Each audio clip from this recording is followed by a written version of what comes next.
Welcome everyone. My name is Shyam Pandian. I'm a hypergrowth career coach and I'm the founder of Job Readiness Hub. I help students and professionals early in their career to attain career niche clarity to thrive in the future of work. In this video, we are quickly going to be talking about the three secrets to future-proof your career. So let's directly get into the three secrets. As you see on the screen, the three secrets is right here. Secret number one is we all live in a world of constant change. So we need to agree to the fact that we as mankind, we all live in this evolving world of constant change. So for you to understand the secret,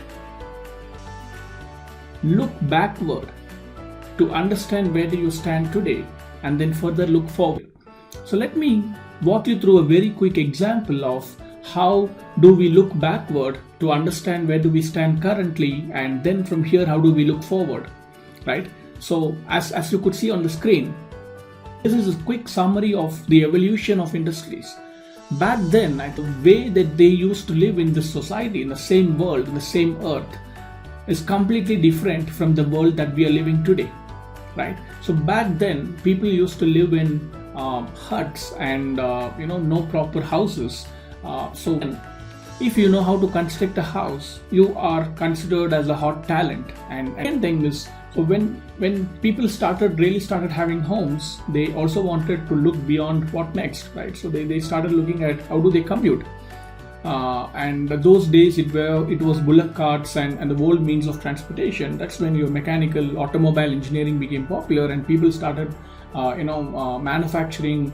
Look back, then that's when people started thinking about your electronics. When you switch on, you have lights. You can go back and ask grandparents. I'm sure many of you would have also been able to relate that back then 6 p.m. max, 6:30 people would wind off for the day because there were no lights, and so that they're done for the day and they start early and they wind off early, right? But these are not valid anymore, right? Because we have invented electricity, we have invented a lot of other things around us that we could see right now. And then is when people also started communicating, and people wanted to have these communication systems. We are talking about 3G, 4G, 5G, and now internet, Wi-Fi, and a lot of other things. So back then these things didn't exist at all. So you look backward to understand how the same mankind used to live in a different scenario or a different circumstance versus where do we stand today. And then you need to look forward from here. Only then you will be able to future-proof your career, as I've been saying. So if you look forward, how does the future look like? It's more of your computer science, IT was becoming very popular when I was graduating, and now it's more of your cloud, AI, and things like that. So this is how industries have evolved, and this is how I want you to look backward to look forward from here. Only then you will be able to future-proof your career. So within the secret of we living in a world of constant change, the second thing that I also wanted you to think deeply is summary of industrialization. So if you would agree with me that, I'm sure many of you would agree with me that we all are, mankind as a whole has gone through various revolutions, and people have seen different kinds of changes happening around them. The place they live, the place they work, a lot of other things. So I don't want to deep dive too much into the summary of industrialization, but I'm just bringing this to your mind to think and really relate to where do we stand today and how does the future look like.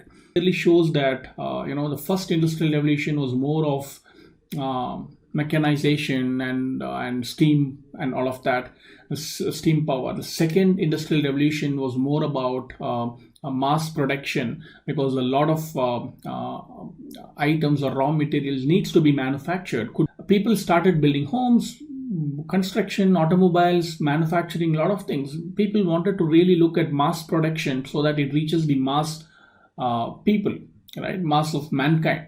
So that was more of Industrial Revolution 2.0. 3.0 is where more of your automation and digitization and things like that. Now we are right now at Industrial Revolution 4.0. This Industrial Revolution 4.0 all about, and what are the tech trends and all of that. It will be covered deep dive in the subsequent videos. But in this video, I want to leave it to you with your thinking to think of where do we stand. So just to go one step deeper, you can also look at the screen. This is how the Industrial Revolution have evolved and brought in, right from the first computers to the World Wide Web, also the smartphones back then in 2006 to where we are today, right? So these things didn't exist. I'm not talking about way too far behind. I'm just talking about few years from, maybe our fathers or our parents would have seen, or our grandparents would have seen that. From there till here, you are here to witness that there is a lot of change, technological advancements, developments as a society for the whole mankind has happened. And now I want you to look forward from here. How does the jobs of future look like? Only then you will be able to future-proof your career. And the third thing that I wanted you to think within the first secret is IT or technology is just a means and not the end goal, right? It only helps people to live a better, comfortable life. So that's what technology is all about. Technology is not going to replace the food that we eat, the soaps that we use. But yes, technology is going to impact the way that we are going to use that, the way we are going to buy those products, things like that. So technology is just a means and not the end goal. And the last thing that I wanted you to understand within the first secret, that we live in a world of constant change, is where do you belong to? Where do we really belong to? Only if we know where do you belong to currently, we are talking about the past, we are looking backward to understand where do we currently stand. So where do you belong to today? Only then you will be able to future-proof your career. So we belong to IR 4.0 and Society 5.0. So what does IR 4.0 really mean? And people are also talking about Industry 5.0. And there are a lot of groups and think tank groups thinking about and actioning on digitizing and making Industry 5.0 a reality. And there are also a concept called Society 5.0. We all live in a society. We all live with family, friends, communities, neighbors. So how does Society 5.0? When I say society, don't think just about your people whom you know and your close circle. I'm talking about society as a whole. So we all live in a society which is large, pretty large. So what does Society 5.0 stand for? How is it impacting the economic value, and how the technology is disrupting the way we communicate with each other and all of that. In fact, Japan has already initiated Society 5.0. The rest of the world countries are also gearing towards that. But yes, to sum it up shortly, we all belong to Industry 4.0 and Society 5.0. So that's secret number one, that we all live in a world of constant change. So secret number two. Let's get into the second secret. So second secret is you need to really understand GICS. What does GICS stand for? GICS stands for Global Industry Classification Standards. So what does it mean? So it's the authority to classify any of the companies or any of the industries has to be accommodated within these industry groups. So what is that? Let's have a quick deep dive and understand GICS. GICS broadly has about 11 sectors. The ones that you can see on the screen. I'm not sure if this is clear enough, but I will show you very shortly. And if you are also subscribed to my channel and also a part of my VIP group on Facebook, you will have more insights and access to these mind maps that I'm sharing with you here, so that you can deep dive, understand, and also relate it to how you can future-proof your career. So getting back, GICS has 11 sectors. This is how GICS is broadly classified within 11 sectors and 24 industry groups.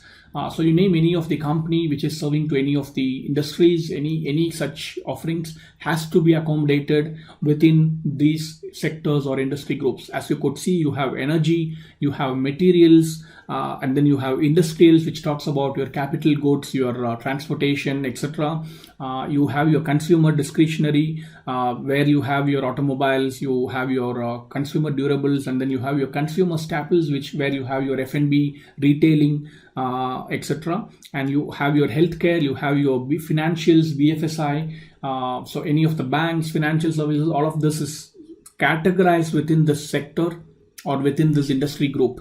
And then you have your IT, where you have your software, you have your hardwares and equipments, semiconductors and all of that, which is classified broadly as IT as a sector. And then within those sectors there are industry groups. Communication services, where we talk about telcos and utilities and real estate as a whole. Right. So this is how GICS is classified. There are quite a few sub industries and industries within GICS. And the most important secret that I wanted you to understand is our IT industry serves any of these key industries. So that's a very, very important message for you, that the IT industry, which is the largest industry in itself, is serving any of the key industries. Large IT products or IT services companies, they have different BU heads, regional heads, who are covering different regions, who are covering different BUs or verticals, where they serve and cater to BFSI or retail or healthcare or energy, such industries. And you can also check with your friends, your seniors, if you know that they also work on any of these technology products or services, which is in turn helping any of the key sectors or industry groups, right? So IT industry serves any of these key industries. And the most important thing for you to think aloud is you need to have a list of top industries. To future-proof your career, you need to really look at which of those industries are still thriving, considering we live in IR 4.0 and Society 5.0, secret number one. So now you need to really look at, from the secret number two, understanding GICS, which is the top industries, which are the top industries that are still thriving with IR 4.1, Society 5.1, and how can you make your career in that, so that you future-proof your career for the next 15, 20 years or 25 years or so from now, right? So let's jump into the last and the third secret. The third secret to future-proof your career is really understanding the talent supply gap. Supply gap. What does it really mean? What is talent demand versus talent supply? Is there something that really exists? What does it really mean? And how is it impacting the future of jobs? How is it impacting the youth talent and early career professionals today? And what is this gap, and who needs to bridge the gap, right? So all of this is quickly covered in this third secret. So let's deep dive into this. The talent demand versus supply gap. What does it really mean? Is there something that really exists? Yes. If you look at the Future of Jobs report by the World Economic Forum, it clearly says that there is a change in skills and roles across industries, across functions. I'm not only talking about technology here, guys. I'm not only talking about tech as a function. It could be a HR, it could be sales, marketing, finance, operations. It could be any such job function. There are tasks being changed. There are about 97 million jobs which is on demand, and about 85 million existing jobs are declining.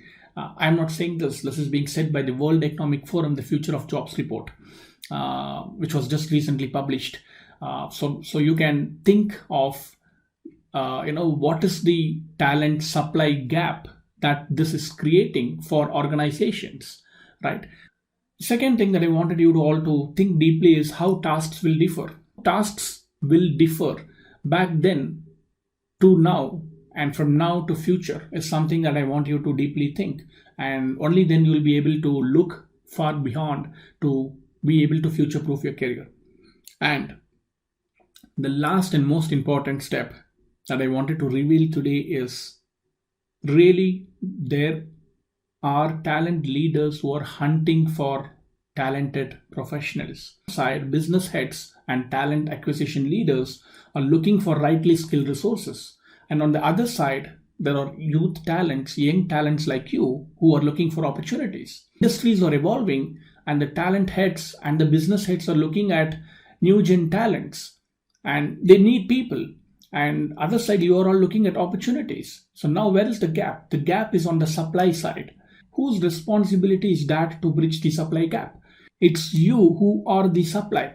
It's you who are the talent supply. So you being the talent supply, it's your responsibility to bridge the supply gap from your side so that you meet the talent demand of the organizations. So this is the third secret. To sum it up, these are the top 3 secrets. We live in a world of constant change. You need to understand GICS and what are the thriving industries as per our Industry 4.0 and Society 5.0. Number 3 is you are responsible to bridge your supply gap, the talent supply gap, right? So to deep dive into each of these sections that we just covered, this is what you're seeing right now on the screen. Is, as you know, it's just a high level.